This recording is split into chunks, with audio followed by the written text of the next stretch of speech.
I was paying for a cake at the grocery store when the cashier, an older man in his 60s, suddenly took my arm. His eyes held an intensity that made me uncomfortable, and he leaned in to whisper something in my ear. His words hit me like an unexpected blow.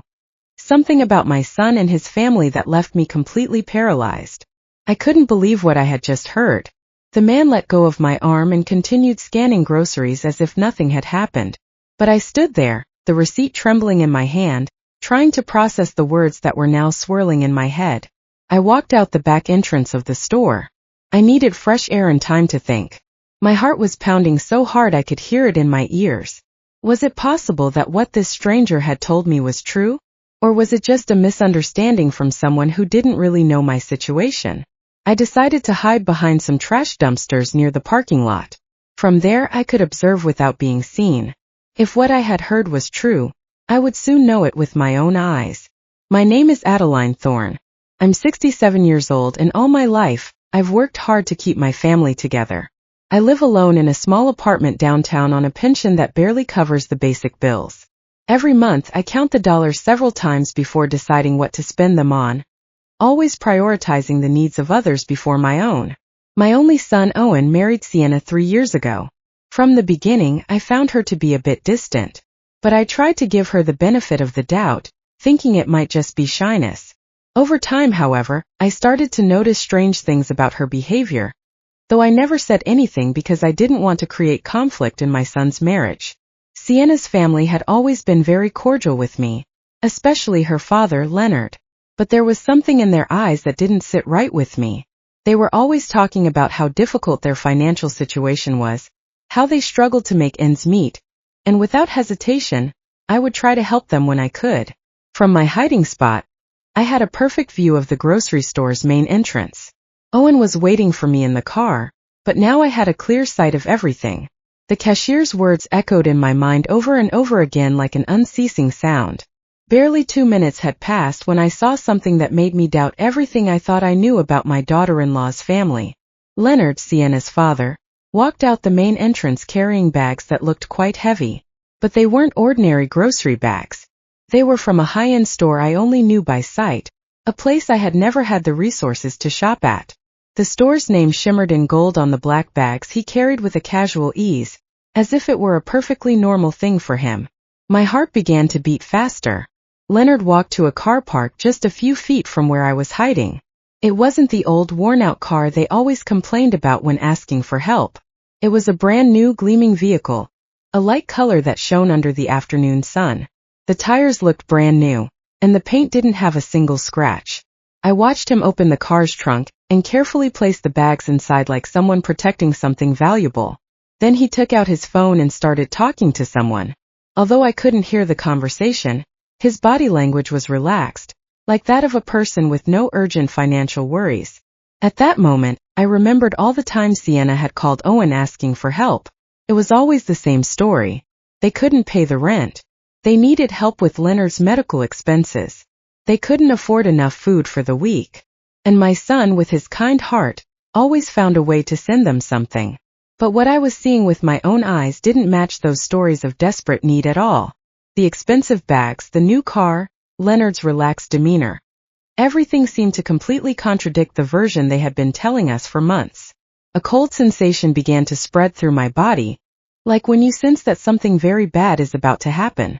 The cashier's words were starting to make sense, though I still resisted believing them completely. Could it be possible that my daughter-in-law's family had been lying to us this whole time?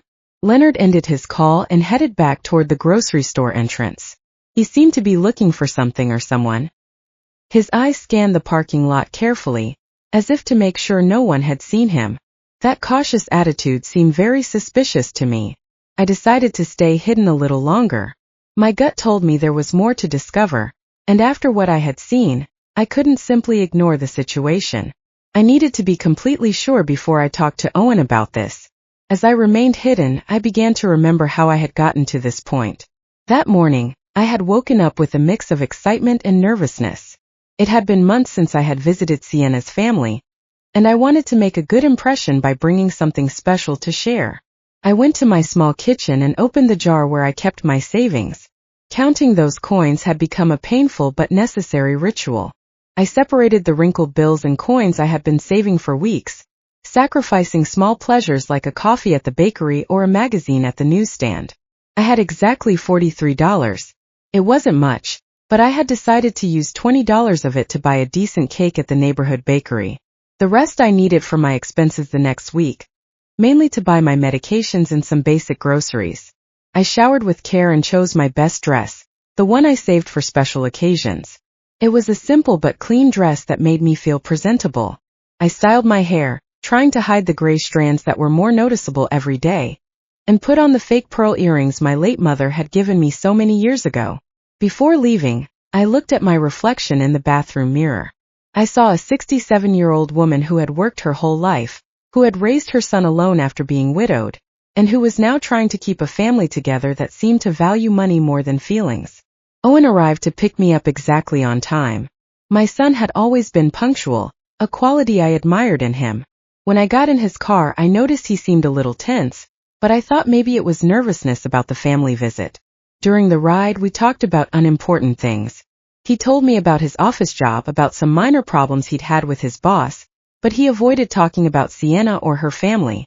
That seemed strange to me because he normally kept me informed about how things were going in his marriage. When we arrived at the area where Sienna's family lived, I asked him to stop at the grocery store. I wanted to buy a fresh cake to go with lunch.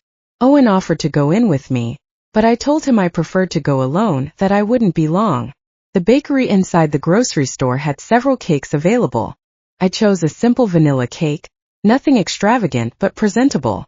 It cost exactly $18, $2 less than I had budgeted, which made me happy because it meant I could buy a small greeting card. It was also in the checkout line that everything happened. The cashier, a man who seemed to be my age, served me normally until he saw the name on the credit card I tried to use first. The card was rejected as I expected because I knew I didn't have sufficient funds. Then I took out the cash. It was at that moment that the man looked at me more closely, whispered my name, Adeline Thorne, and asked me if I was Owen's mother. When I confirmed that I was, his expression changed completely. He looked worried, almost scared. What he told me after grabbing my arm was something I will never be able to forget, though at that moment I refused to believe it. His words were direct and painful. He told me that my daughter-in-law's family came to that grocery store regularly, spending hundreds of dollars on imported products and premium meats, while at the same time he knew they were constantly asking my son for money. He explained that he knew the situation because Leonard had mentioned several times with a certain pride how my son helped them financially every month. The cashier told me he had seen Leonard buy bottles of wine that cost more than I spent on food for a whole week. He also told me that Sienna frequently bought expensive beauty products and designer clothes there, always paying in cash. He told me it seemed unfair that a family who gave themselves those luxuries was taking advantage of the generosity of a hard-working son and his elderly mother. The man explained that he had decided to talk to me because he had seen me carefully counting my coins to pay for a simple cake, while they spent without a care on luxury items. He told me that his own mother had gone through a similar situation, and that he regretted not having acted in time. After hearing this, I left the grocery store completely confused. My mind refused to fully process what I had heard. For years, I had trusted the word of Sienna and her family. I had watched my son worry about them, work extra hours to send them money, and I myself had contributed with the little I had on several occasions. But the cashier's words had planted a seed of doubt that was growing rapidly in my heart. That's why I decided to hide and observe. I needed to see with my own eyes if what I had been told was true, because the consequences of that information were too serious to act on based on rumors alone. From my hiding spot behind the dumpsters, I could see everything happening in the parking lot perfectly. The smell of garbage wasn't pleasant, but it was a small price I was willing to pay to discover the truth about the people I had trusted for so long. When I saw Leonard come out of the grocery store with those expensive bags, my heart tightened in my chest. The bags were from a store I knew only by its reputation for high prices. A single purchase there could cost me a whole month's grocery budget. Leonard walked with the confidence of someone who has no financial worries. His clothes were new, his shoes shined, and his watch looked expensive even from where I was. Nothing about his appearance suggested the desperate poverty they always talked about. The car he put the groceries in was definitely new. The paint gleamed under the sun and the tires looked freshly bought. I mentally calculated that a vehicle like that could cost more money than I had seen put together in my whole life. How was it possible that someone who had a car like that would need constant financial help? As I watched him talk on the phone, I noticed that his conversation was relaxed, even cheerful. It didn't seem to be the call of someone worried about financial problems. His body language was that of a satisfied person, comfortable with his situation. At that moment, all the small inconsistencies I had noticed over the past few months began to make sense. The time Sienna had casually mentioned expensive restaurants where she had eaten, justifying it as invitations from friends. The comments about new clothes she had supposedly gotten on incredible sales. The social media photos that showed a lifestyle that didn't match their constant requests for help. Leonard ended his phone call and started walking back toward the grocery store entrance. His movements were confident, unhurried, like someone who had all the time in the world. That gave me the chance to analyze his appearance and behavior better from my hiding spot. Not only were his clothes new, but they were of good quality. The shirt he was wearing had that perfect cut you only get at specialty stores, and his pants were impeccably ironed. Even his shoes, which I could see better as he got closer to my position, seemed to be genuine and expensive leather. While I was waiting to see what else would happen, I heard voices coming from my right. Two elderly women were talking as they pushed their shopping carts toward their cars. At first I didn't pay attention, but when they mentioned Sienna's name, my ears perked up immediately. "Did you see the new dress Sienna was wearing at the mall yesterday?" One of them, a woman with gray hair who looked my age, said. "It must have cost at least $200. I saw an identical one in that expensive store on the second floor." The other woman, who was thinner and wore glasses, responded with a knowing tone. "And that's not all, Hermione. I also saw her buying beauty products at that French store. My granddaughter works there and told me that Sienna is a frequent customer. She spends as if money were raining from the sky." My heart started beating faster. These women were talking about the same Sienna who constantly told my son they didn't have money for basic expenses. The same one who had called last week asking for help to buy medicine for her father. Hermione continued. "What strikes me most is how she's always buying new things, but then goes around the neighborhood saying they're going through very difficult financial times. My friend Leonard works at the bank and told me the deposits they receive don't match the story of poverty they're telling at all." "Oh, Hermione, but that's gossip," the other woman replied, though in a tone that suggested she had her own doubts. "Although, I must admit, it seems strange to me that they can afford the rent on that big house if they're really as bad off financially as they say." "Gossip? My daughter lives on the same block as them and tells me that almost every week, delivery trucks with groceries from the most expensive grocery store in the city arrive. Purchases that any of us would take months to be able to afford." The two women continued walking away as they talked, but I could hear a few more fragments of their conversation. They mentioned something about parties Sienna's family had recently organized. Parties with abundant, high-quality food, imported wines, and expensive decorations. Every word I heard was like a stab in my heart. For months I had been feeling sorry for that family, worrying about their well-being, asking my son to help them when he could, and even contributing my own small savings on several occasions. I remembered the time Sienna had called me directly, crying on the phone, telling me they needed urgent help to pay for Leonard's doctor. She had told me they had to choose between buying medicine or food, and that they didn't know what to do. That night I couldn't sleep thinking about their suffering.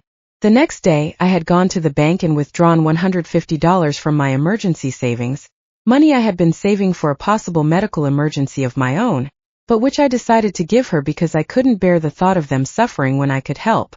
Now, listening to these women talk about that same family's luxurious lifestyle, I felt like the most foolish woman in the world. How could I have been so naive? How had I not seen the signs that were apparently obvious to the whole neighborhood? Leonard came out of the grocery store again, this time with a smaller bag. He headed back to his car, but this time he stopped to talk to a man who was washing a car near his. I couldn't hear the conversation, but they both seemed relaxed and friendly. The man Leonard was talking to wore work clothes, but you could tell he respected Leonard. His body language suggested that Leonard was someone of a certain status in the neighborhood, someone who commanded respect, possibly because of his financial situation. After a few minutes I saw Leonard hand the man something. From my distance it looked like money, several bills that he handed over without apparent effort. If they were truly going through financial difficulties, as they said, how could he afford to give money to strangers so easily? At that moment my phone vibrated. It was a text message from Owen asking me what had happened, why I was taking so long at the grocery store. I had completely forgotten about him, still waiting for me in the car, probably worried about my delay. I quickly replied that I was on my way out, that I had been in a very long line. A lie. Lying to my own son hurt, but I needed more time to process everything I had seen and heard. I couldn't get back to his car and tell him my suspicions immediately without more evidence. As I was writing the message, Leonard said goodbye to the man and got into his car. The engine started with a smooth, powerful sound, confirming that it was a good quality and probably recent vehicle. I watched him leave the parking lot with a tranquility that completely contrasted with the image of financial desperation his family had been projecting. I decided to leave my hiding place and walk toward where Owen was. I needed to act normally, at least for now. But my mind was already working, trying to recall all the strange details I had overlooked in recent months. All the small signs that now took on a completely different meaning. When I got to the car, Owen looked at me with concern. "Mom, are you okay? You look pale," he said as I settled into the passenger seat.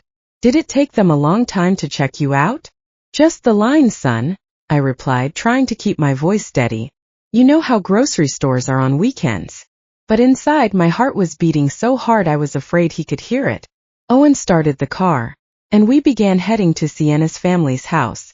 During the ride I tried to keep up a normal conversation, but my mind was still processing everything I had seen and heard at the grocery store. Every traffic light, every corner we passed brought me closer to a meeting I now saw in a completely different light. "How's Leonard's job been lately?" I asked my son, trying to sound casual. Last time I spoke to Sienna, she said things were very difficult for him. Owen sighed as he drove. "Yeah, Mom.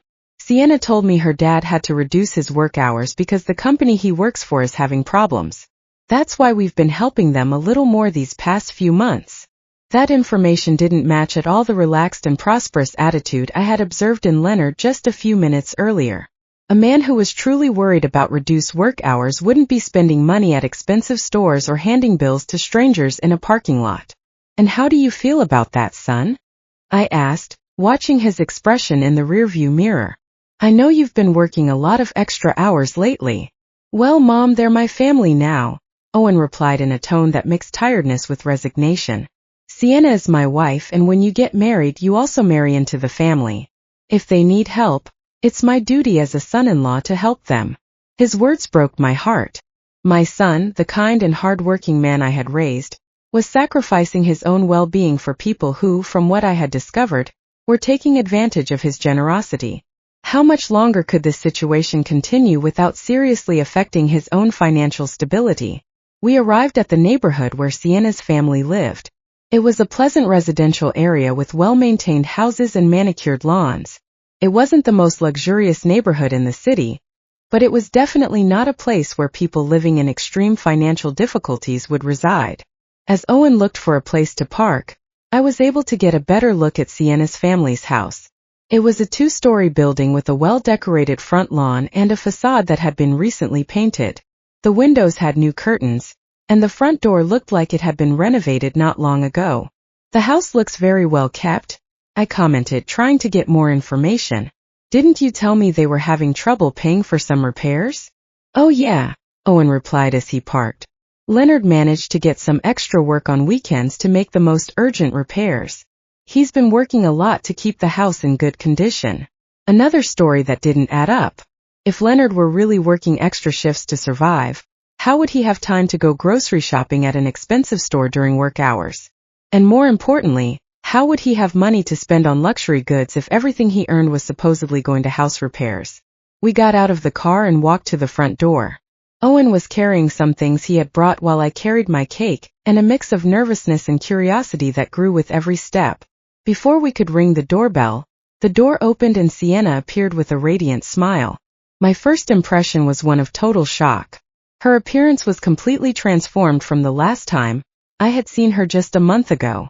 She was wearing a dress that was definitely not cheap. The fabric looked to be of excellent quality. The cut was perfect, and the vibrant colors gave her an elegant and sophisticated look. Her shoes were clearly new with a shine that only freshly bought items have, and her handbag matched the outfit perfectly. But what struck me most was her hair and makeup. She had a professional cut that you only get at expensive salons with highlights that shimmered in the sunlight. Her makeup was flawless, the kind that requires high-quality products and a lot of time to apply correctly. "Adeline, what a joy to see you!" Sienna exclaimed, coming in for a hug. As she embraced me, I could smell her perfume, a costly fragrance I recognized because I had once seen its price at a store, and it seemed equivalent to my 2-week food budget. "Hello, Sienna," I managed to say, trying to hide my surprise. "You look great. That dress is beautiful." "This old dress?" she replied with a laugh that seemed a little forced. "I bought it on a clearance sale months ago. You know how it is. When you find good deals, you have to take advantage of them." That explanation sounded exactly like the one the women at the grocery store had mentioned. There was always a justification for every expensive item. Incredible deals, gifts from friends, second-hand purchases that looked new. How many extraordinary coincidences could one family have? We went into the house and I immediately noticed other details that didn't fit with the story of financial difficulties. The living room had been recently redecorated. The furniture wasn't the same as I remembered from my last visit. There was a new leather sofa that looked expensive, a glass coffee table that gleamed impeccably, and several decorative objects that were definitely not cheap. On the wall was a large flat-screen TV that hadn't been there before. It was a recent model, one of those that cost several thousand. How could a family in a financial crisis explain the purchase of a luxury television? "Dad, look who came to visit," Sienna called toward the inside of the house. Leonard appeared from what seemed to be the kitchen, wiping his hands with a towel. When he saw me, his expression changed slightly. There was a flicker in his eyes, as if for a moment he had seen something he didn't expect, but he quickly regained his usual smile. "Adeline, so good to see you," he said, approaching to greet me. "We hope you're hungry because Sienna has prepared a delicious meal." It was the same Leonard I had seen at the grocery store just an hour before, but now he was acting as if he hadn't left the house all day. His clothes were the same, but he had put an apron over his shirt, as if he had been cooking. "I brought a cake to go with it," I said, handing him the box. "I hope you like it." "What a lovely gesture," Sienna exclaimed. "But it wasn't necessary, Adeline. You know you're always welcome here without having to bring a thing." As she spoke, I could see over her shoulder into the kitchen. The counters were full of ingredients and utensils that suggested an elaborate culinary preparation. I could make out expensive-looking cuts of meat, fresh and exotic vegetables, and bottles of imported seasonings. The amount of food they were preparing could easily feed a family for several days, and the quality of the ingredients was noticeably superior to what I could afford to buy for my own meals. "Did you two prepare all this?" I asked, genuinely impressed by the abundance. "Well, we wanted to do something special for your visit," Leonard replied. "You don't get to have Owen's mother over every day. Besides, we got some ingredients on sale, so we decided to take advantage." The miraculous sales again. I began to wonder if this family had an extraordinary knack for finding deals, or if these explanations were simply a way to justify expenses they couldn't honestly explain. Owen seemed completely oblivious to my observations. He was chatting animatedly with Sienna about his job and his plans for the next week. His relaxed attitude confirmed that he really believed the version of reality they had presented to him, but I could no longer ignore the evidence before my eyes. Every detail of that house, every aspect of Sienna's and Leonard's appearance, every convenient explanation, everything pointed to the same unsettling conclusion. This family was not going through the financial difficulties they claimed to be facing. During lunch, I tried to maintain a normal conversation while discreetly observing every detail that could confirm or disprove my suspicions. The table was set with dinnerware I didn't remember seeing before, plates and glasses that seemed to be of good quality, not the kind of utensils someone worried about every penny would use. The food they served was abundant and varied. There were several main courses, elaborate salads, and side dishes that required expensive ingredients. Leonard poured wine into crystal glasses, a wine I recognized from having seen its price at the grocery store. More than $50 a bottle. This wine is delicious, I commented, trying to get information. Is it a special brand? Oh, this one, Leonard replied with a proud smile. A friend of mine who works in imports got it for me at a special price. Normally we couldn't afford wines like this, but when these opportunities come up, you have to take advantage. There was always a perfect explanation. Always a generous friend or an incredible deal that justified every luxury. I was starting to wonder how many generous friends one family could have, and how frequent those extraordinary deals could be. While we ate, Sienna casually mentioned some plans they had for the next month. She talked about a family celebration they were organizing. An event that, as she described it, would require a considerable investment in decorations, food, and entertainment. Sounds expensive, I said without thinking, my words slipping out. Expensive? Sienna laughed. Well, we've been saving for this for months.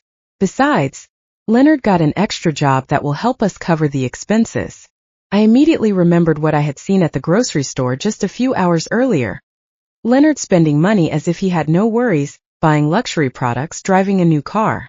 What kind of extra job did you get, Leonard? I asked directly.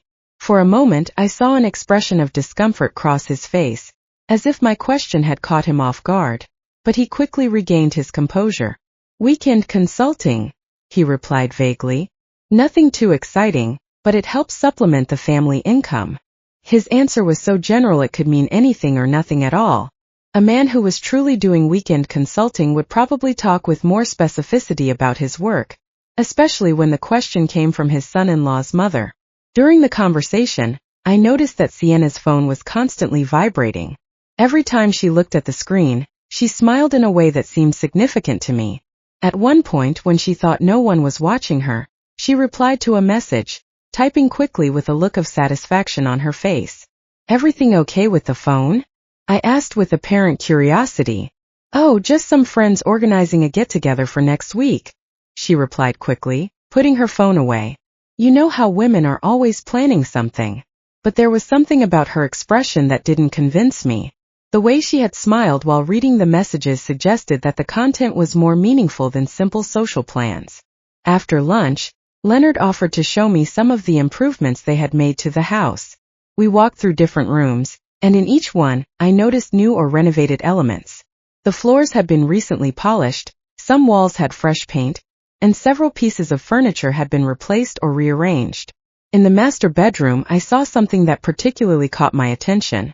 On top of the dresser were several shopping bags from expensive stores, some still unopened. The price tags I managed to glimpse showed numbers that seemed exorbitant for a family that was supposedly struggling financially. Sienna went shopping recently? I asked, gesturing discreetly toward the bags. Ah, that, Leonard replied with a nervous laugh. She found some incredible clearance sales this week. Sometimes it's better to buy things when they're on sale, even if you don't need them immediately. That logic seemed completely contradictory to me. A family that was truly in financial difficulty would not have the luxury of buying things they didn't need immediately, no matter how good the deals were. As we returned to the living room, my phone rang. It was a text message from a number I didn't recognize. When I opened it, I saw that it was from the grocery store cashier. He had gotten my number somehow and had sent me a photo. The image showed a grocery receipt from just 2 days earlier. The total was over $400, and the list included premium products, imported meats, fresh seafood, expensive wines, specialty cheeses, and several gourmet items. The name on the receipt was clearly Leonard Williams. Along with the photo was a message. Mrs. Thorne, I'm sorry to bother you, but I thought you should see this. This receipt is from 2 days ago. Your family needs to know the truth. My heart started beating faster. The evidence was there in black and white. A $400 purchase of luxury goods made just 2 days before our visit by the same man who was supposedly struggling to pay for basic expenses.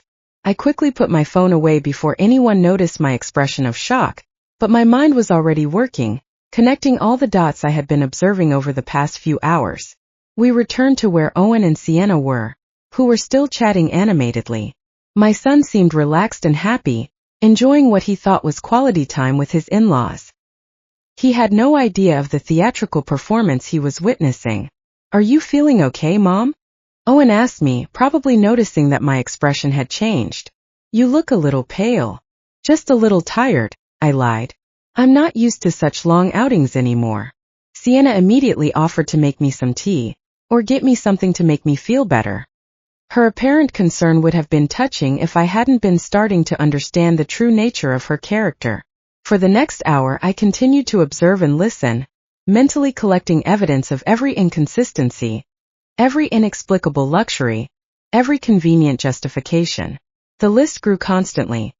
Sienna's new clothes, Leonard's car, the well-maintained house, the abundant food, the expensive wine, the shopping bags, the receipt I had received. But what hurt me the most was the realization that this situation had probably been going on for months, maybe years. How much money had my son sent to this family? How many sacrifices had he made? And how many had I made to help people who didn't actually need help? When we finally said goodbye and left the house, my mind was completely made up. I couldn't let this farce continue.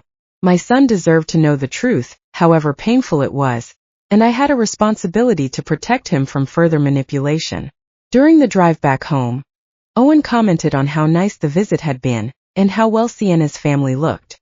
His words were like daggers in my heart, because I knew I would soon have to shatter that happy image with a much darker and more disappointing reality. Yes, they look very well, I replied carefully, choosing my words precisely. Maybe too well for a family that's going through such severe difficulties. The drive back home was one of the most difficult of my life. Every mile we drove took me physically away from the house where I had discovered the truth, but brought me emotionally closer to a decision that would change everything for my family. My mind was a whirlwind of contradictory thoughts, doubts, and a growing sense of indignation that I struggled to keep under control. Owen was driving calmly, occasionally whistling a tune that showed his good mood. For him, we had spent a pleasant afternoon with his in-laws, sharing a delicious meal and strengthening family ties. He had no idea that his mother had been collecting evidence of what seemed to be an elaborate and prolonged scam. Mom, he said as we waited at a traffic light, I'm so glad to see you get along so well with Sienna's family. I know you had some reservations about our marriage at first, but I think now you can see what good people they are. His words broke my heart.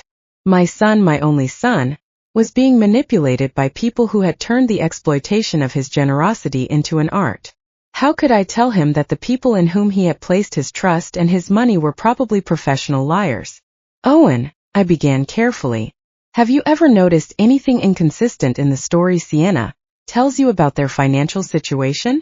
My son glanced at me briefly before returning his gaze to the traffic. What do you mean, Mom? Inconsistent? How? Well, I continued, choosing my words very carefully. Today I noticed they have a lot of new things in the house. The television, some furniture, Sienna's clothes. All of that costs a considerable amount of money. Owen sighed, and I could see that my comment had hit a nerve. Mom, I already explained that Leonard has been getting extra jobs.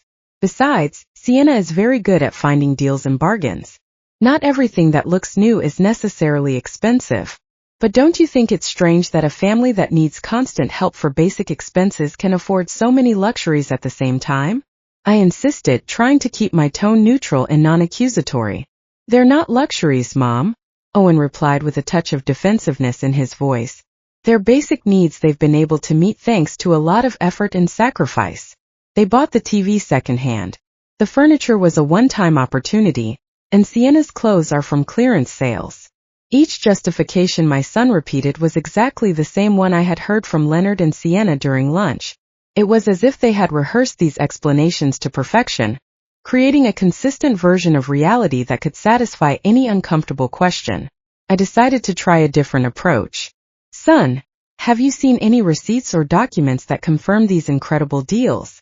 Or have you accompanied Sienna when she finds these extraordinary bargains? The question clearly made him uncomfortable. I could see his hands tighten slightly on the steering wheel.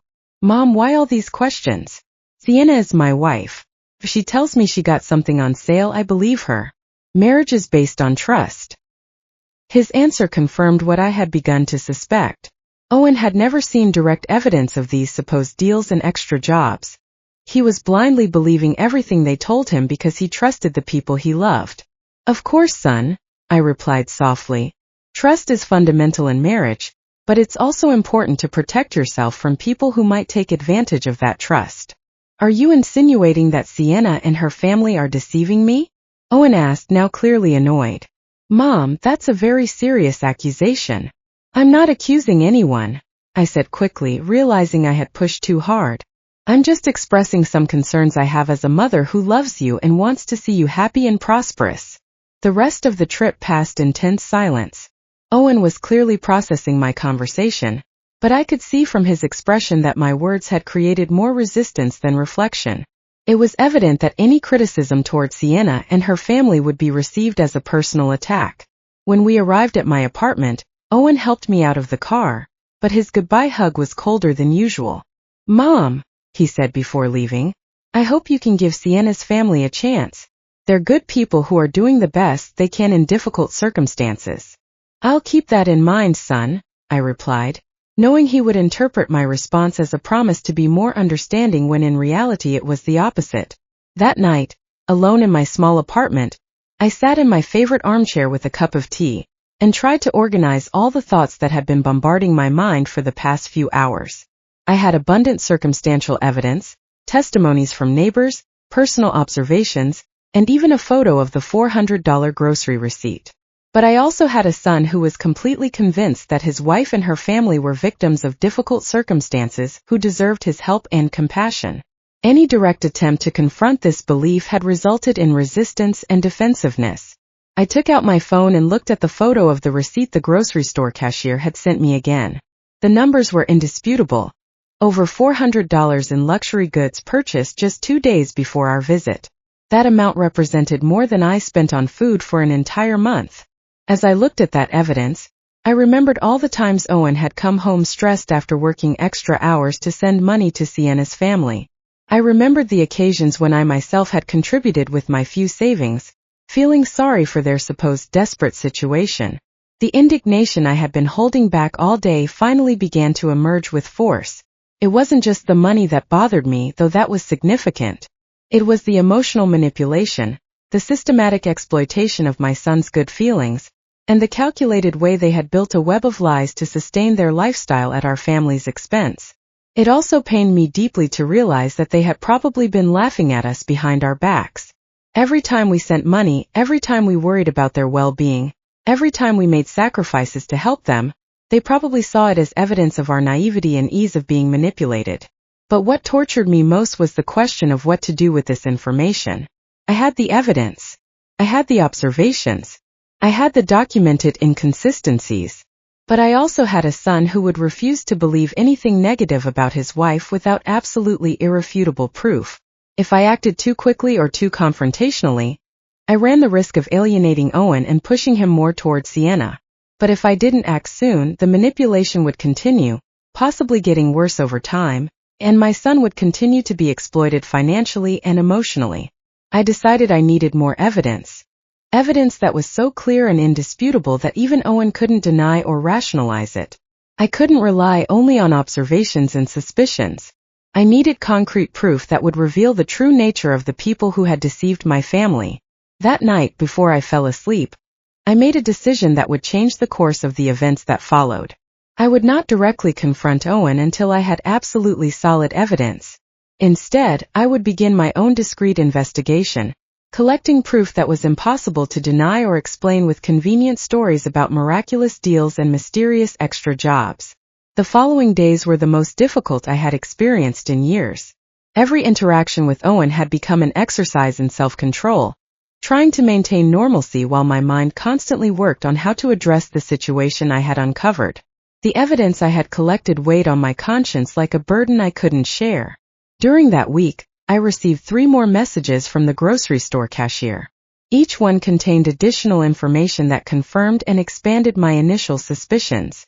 He sent me photos of other receipts for purchases made by Leonard and Sienna in recent weeks, all showing excessive spending on unnecessary and expensive products.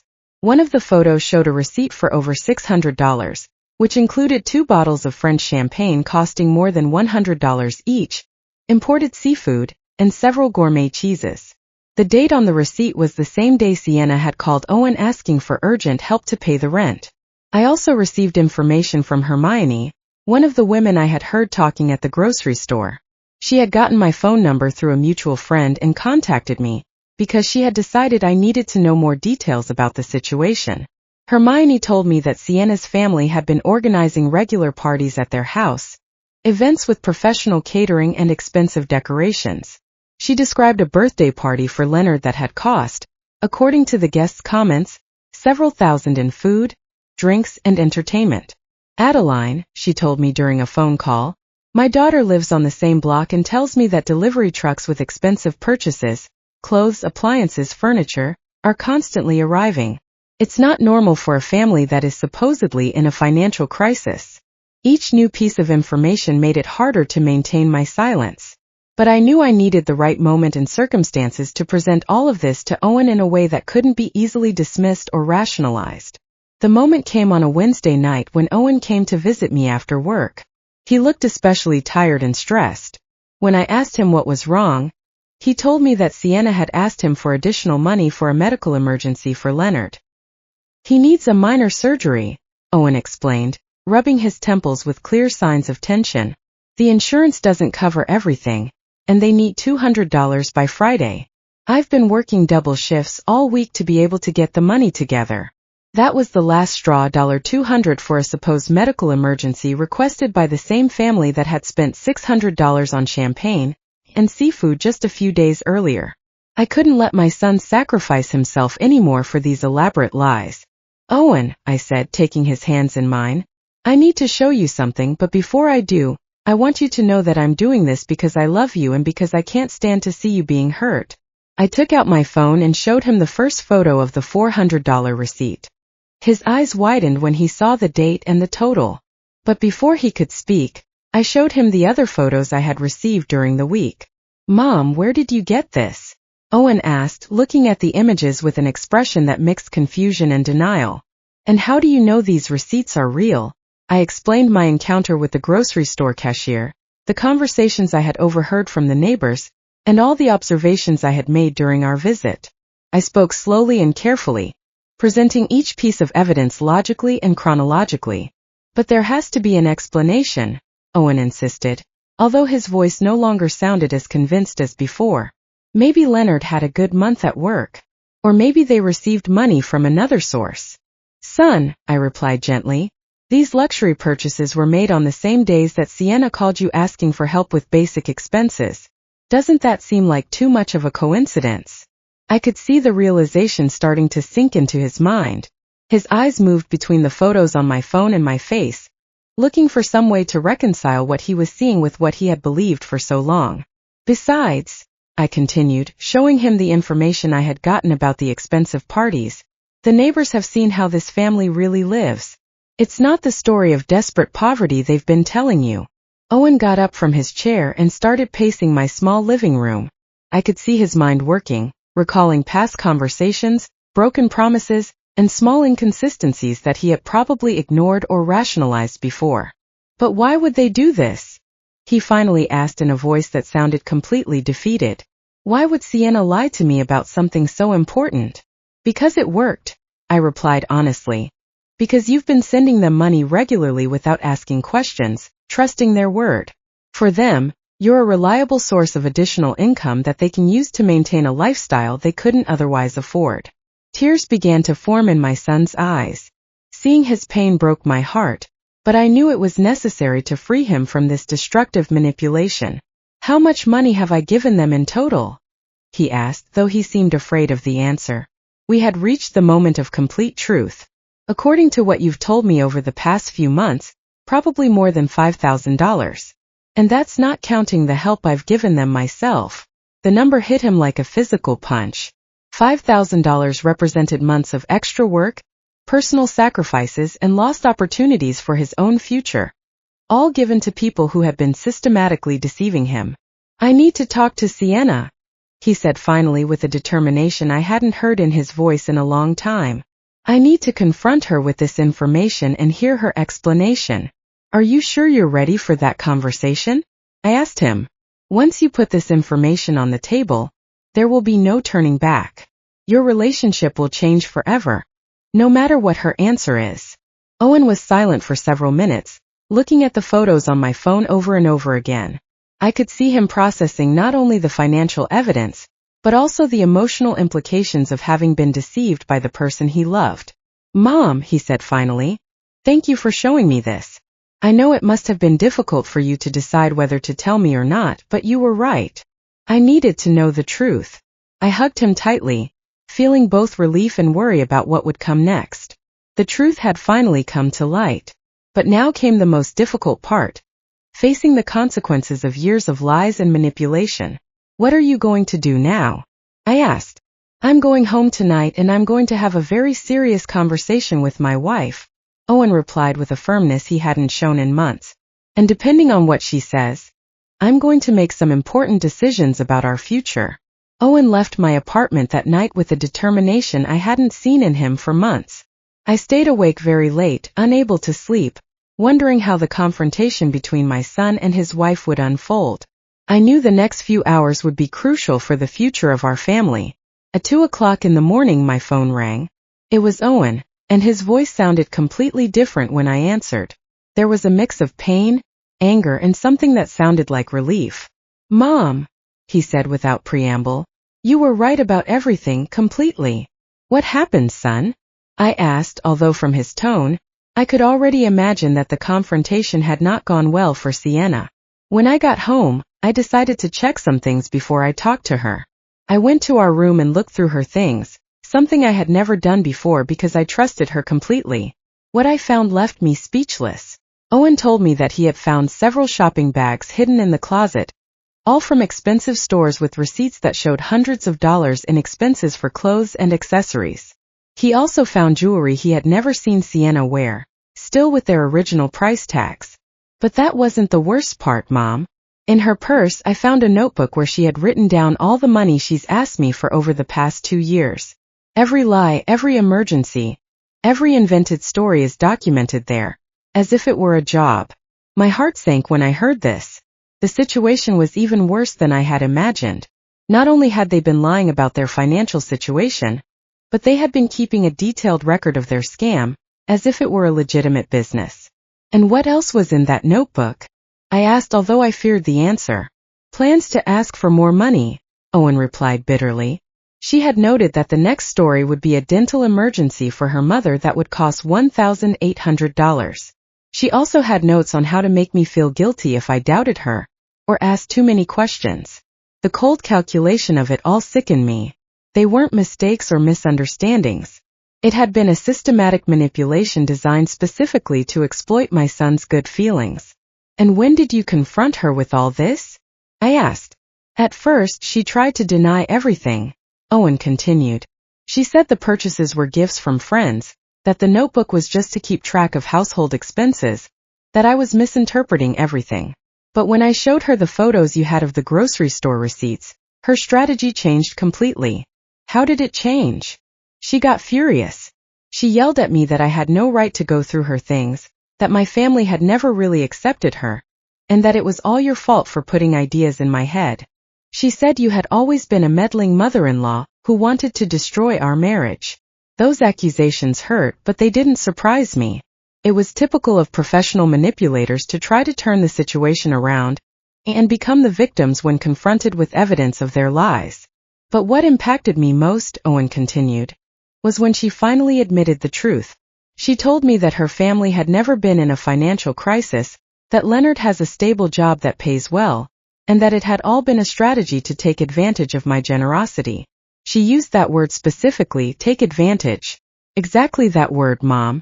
She said I was easy to convince and that my family had money that we could afford to share, as if we were responsible for maintaining their luxurious lifestyle."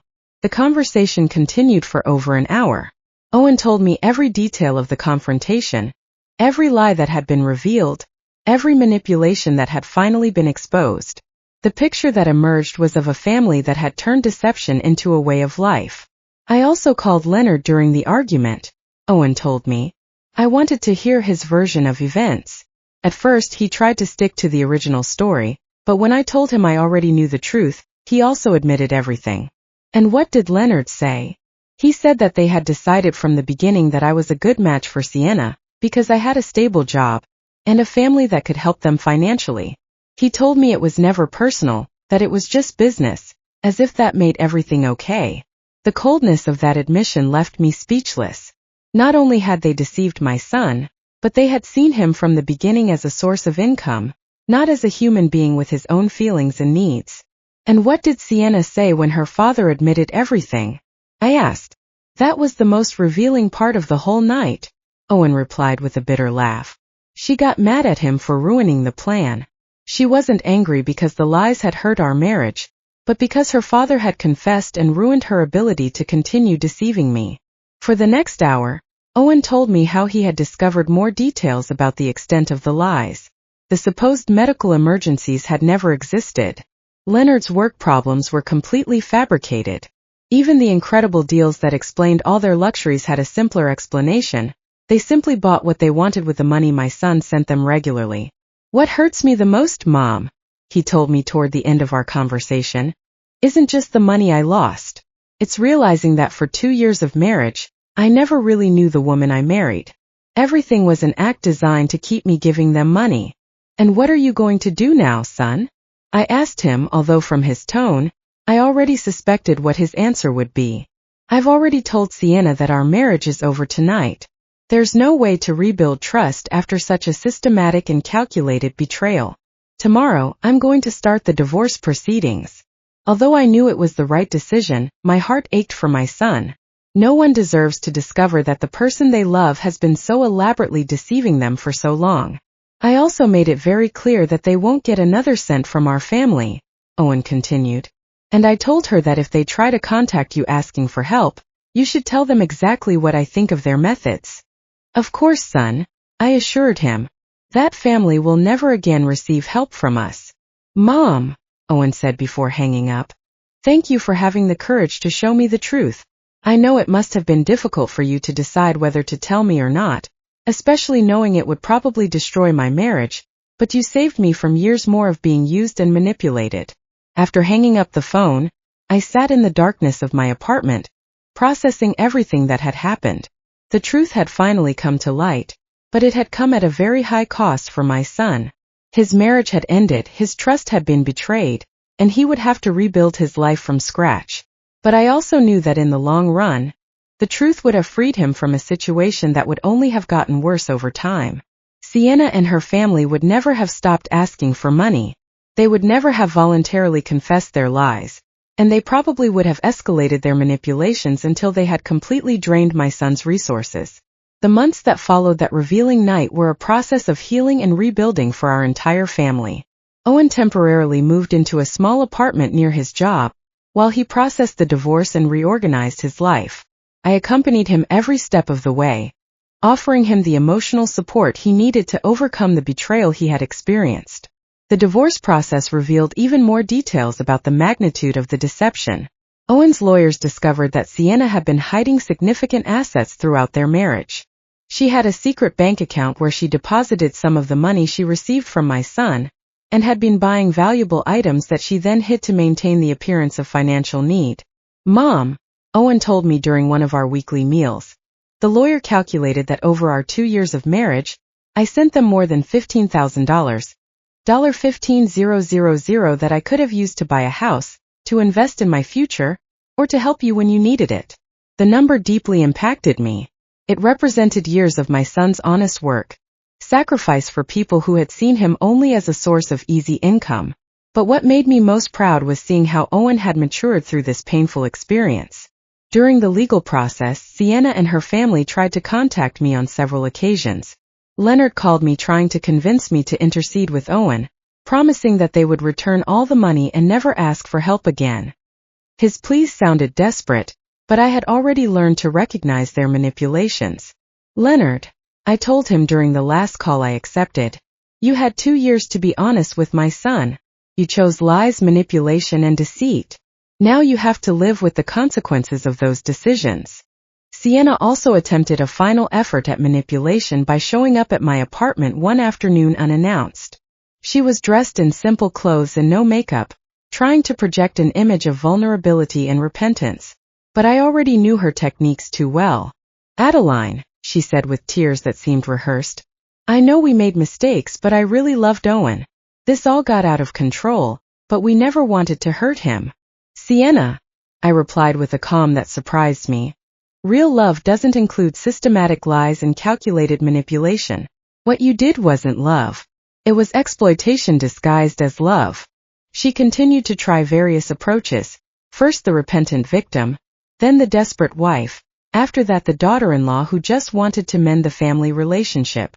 But every strategy she tried only confirmed what I already knew about her true nature. The money you took from my son isn't just money, I explained to her.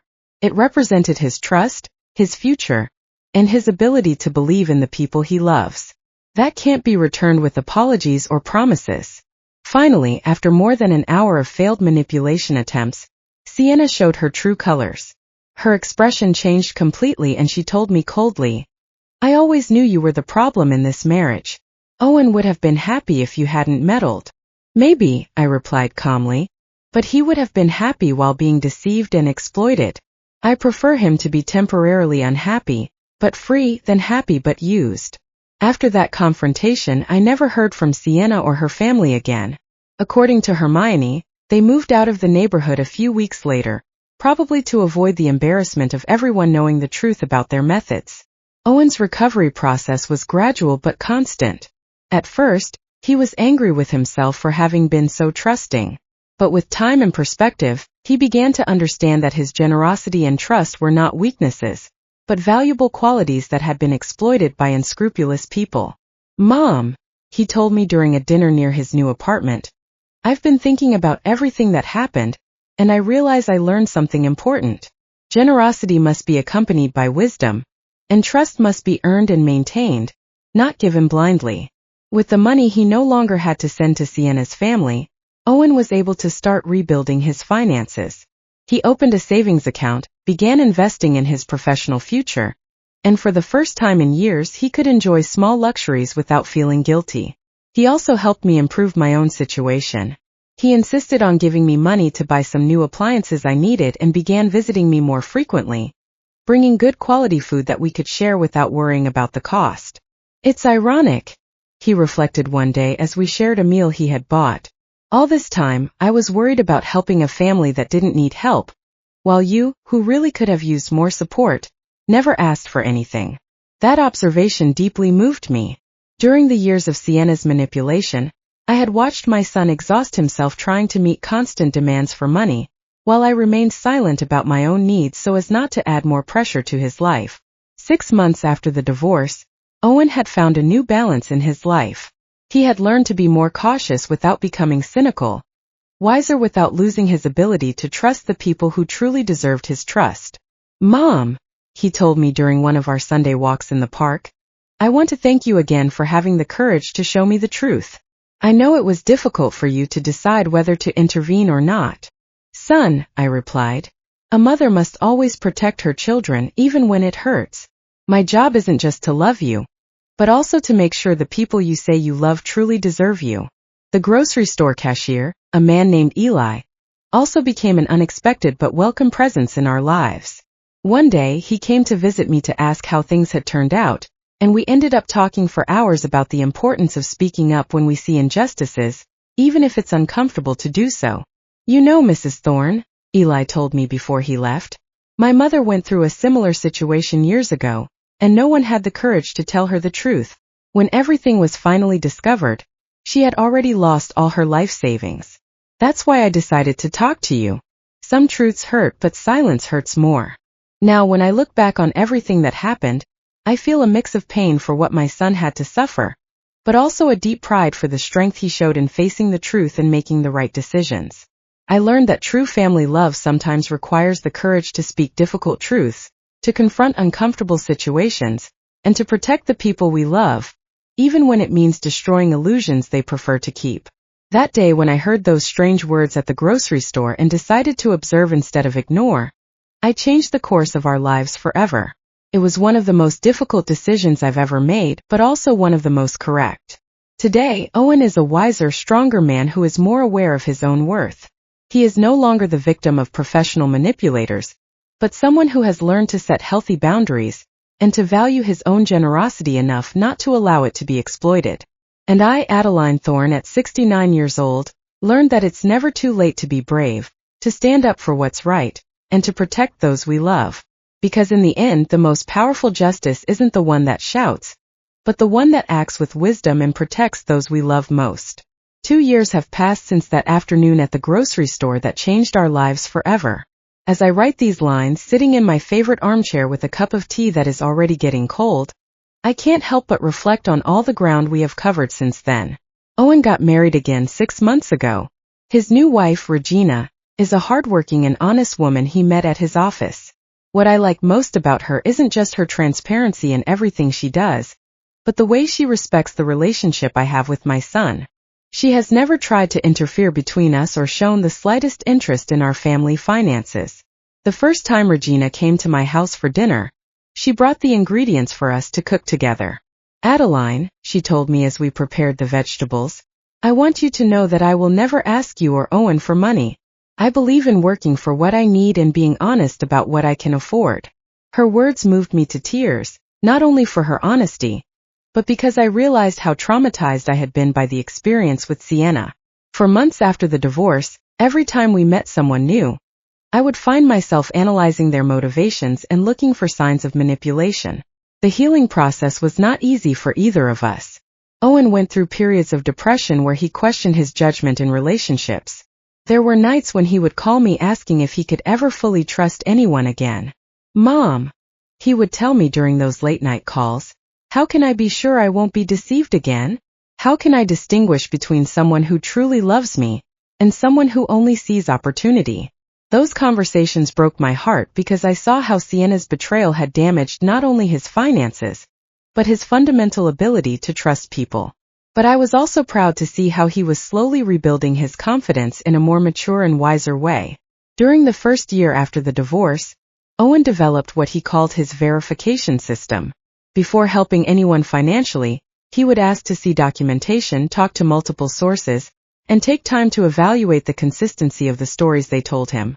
At first, I thought he might have become too distrustful.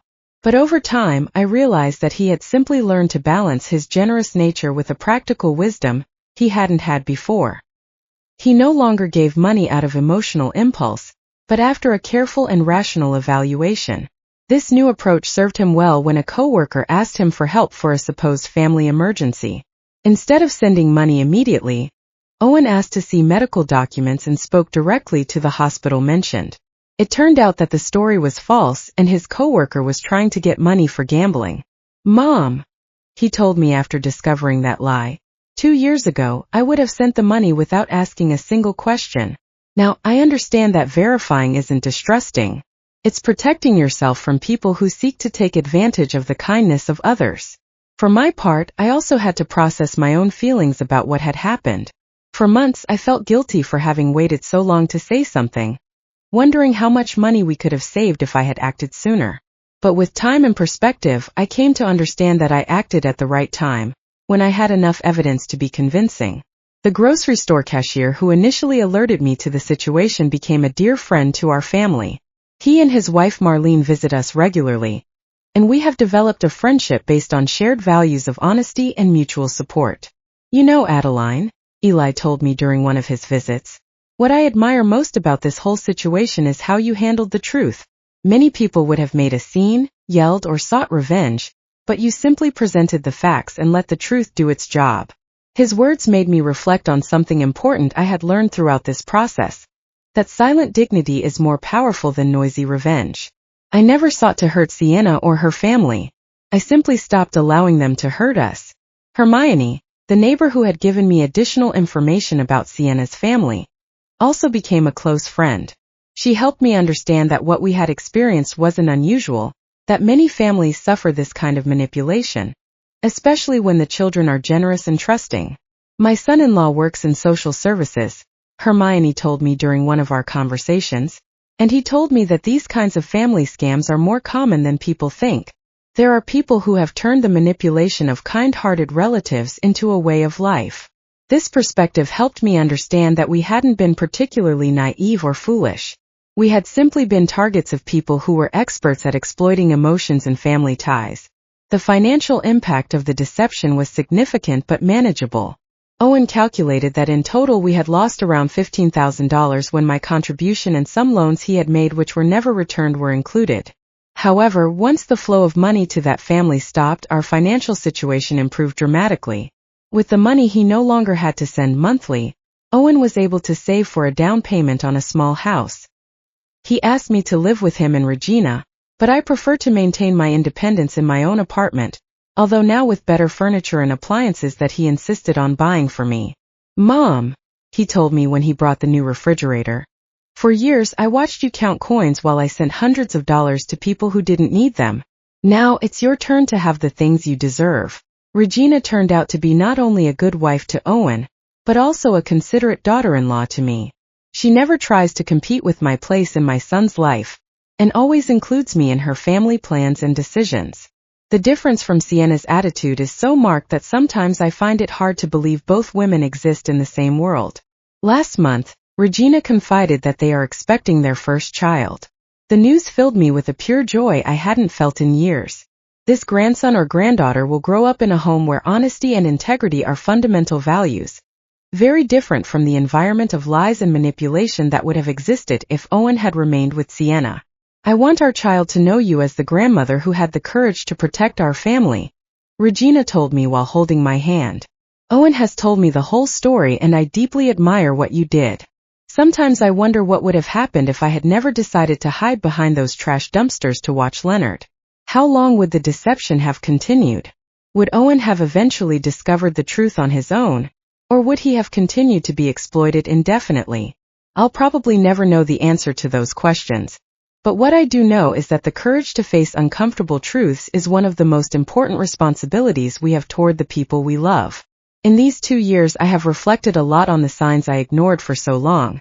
The small details that didn't add up, the overly convenient explanations, the way Sienna always had a perfect story for every situation.